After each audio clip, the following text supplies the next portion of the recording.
अरे चाचा ई का काटत हो? ई का काटत हो? ई भैया दतुईन आए। ई का करी हो? एका भैया हम प्रयागराज मेला लेके जावे। मेला लेके जियो? हाँ भैया। तो हुआ का करी हो? ये तो पिकअप बुक कराए है, वो पहर एक एक बित्ता के हम काट के एक गल्ला बना के दतुईन ले जावे। वहाँ 1 करोड़ आदमी आए हैं। अच्छा। और हम लेके जावे 1 करोड़ दतुईन। हाँ। तो हम बेचे खाली 2 रुपए का। हाँ हाँ तो 2 करोड़ रुपया कमावे हम।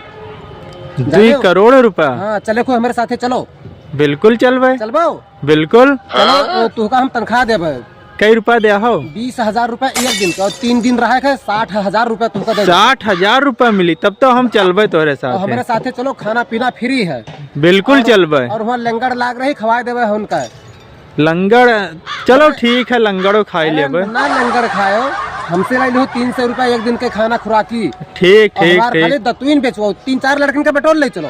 ठीक है, हम बटोल लेबे अपने मित्र का, सबका बटोल लेबे 3-4 दिन का। और एक पिकअप बनाया ना ऐसा दतुईन। ठीक है ठीक है। हाँ। ठीक है चलो फिर और का। ठीक है।